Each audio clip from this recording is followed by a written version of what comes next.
नमस्कार, मैं हूं वैशाली और आप देख रहे हैं लल्लू लाल न्यूज चैनल। सच्ची खबर तो लल्लू लाल ही देंगे। आइए रुक करते हैं आज की बड़ी खबर पर।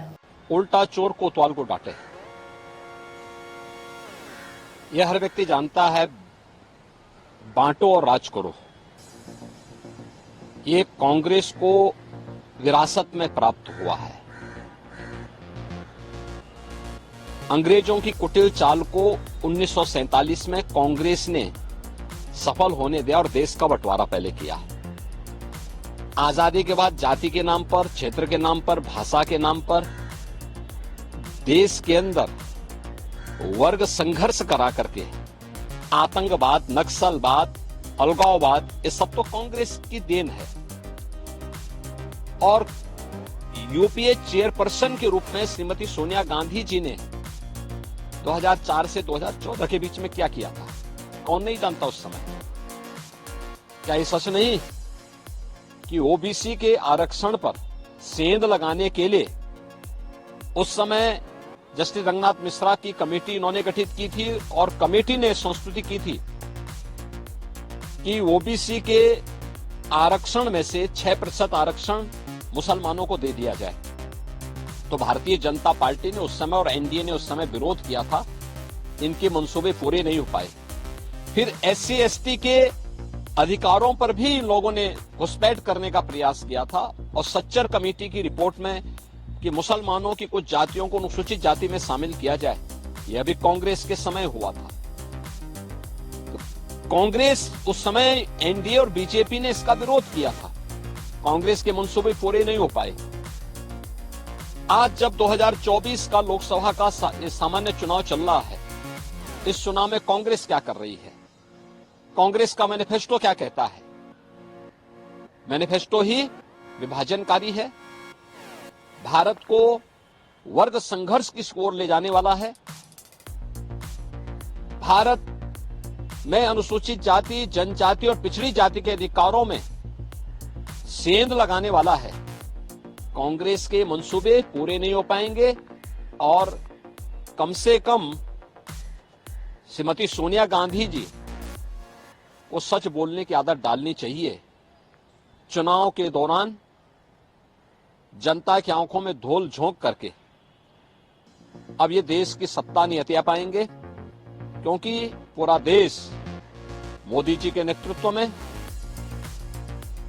एक भारत श्रेष्ठ भारत के दर्शन कर रहा है और आत्मनिर्भर और विकसित भारत की संकल्पना को साकार करने के लिए पूरा देश मोदी जी के नेतृत्व में कार्य करने के लिए आज एकजुट होकर के दिखाई दे रहा है।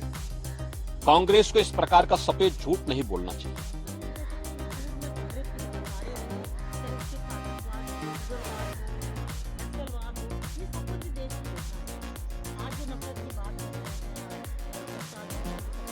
कश्मीर में धारा 370 कश्मीर एक कांग्रेस ने लगाई थी।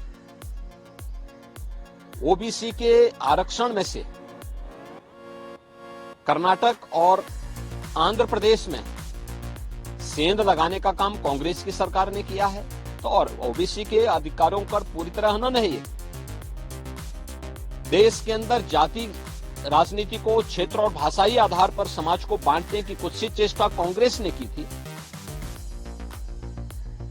अपने मैनिफेस्टो में जिस प्रकार की बातों को कांग्रेस ने उल्लेख किया है, यह भारत की सनातन आस्था पर प्रहार तो है ही, समाज में वर्ग संघर्ष की स्थिति को पैदा करने वाला है। और मुझे लगता है कांग्रेस के मंसूबे भारत की जनता कभी पूरा नहीं होने देगी, क्योंकि विभाजनकारी जो राजनीति है यह किसी के हित में नहीं है।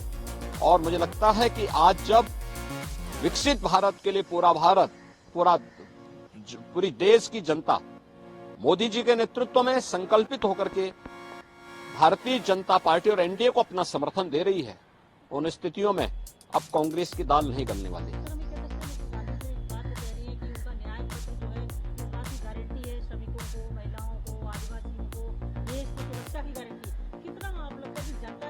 देखिए, तो अपने आप में हास्यास्पद है। ये न्याय नहीं, भारत के प्रति, अनुसूचित जाति, जनजाति और पिछड़ी जाति के प्रति, भारत की सनातन आस्था के प्रति अन्याय पत्र है। मुस्लिम लीग का एक नया वर्जन ये आया है कांग्रेस का घोषणा पत्र।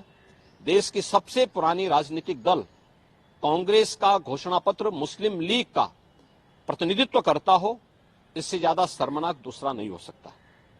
अब तक के लिए बस इतना ही। फिर होगी आपसे मुलाकात ऐसी एक और बड़ी खबर के साथ। तब तक के लिए नमस्कार। देखते रहिए लल्लू लाल न्यूज चैनल, देश की आवाज। ऐसे ही लेटेस्ट अपडेट्स के लिए हमारे चैनल को सब्सक्राइब करें और तुरंत नोटिफिकेशन पाने के लिए बेल आइकन प्रेस करना ना भूलें। यदि आप हमें फेसबुक के माध्यम से देख रहे हैं तो हमारे पेज को फॉलो जरूर करें। धन्यवाद।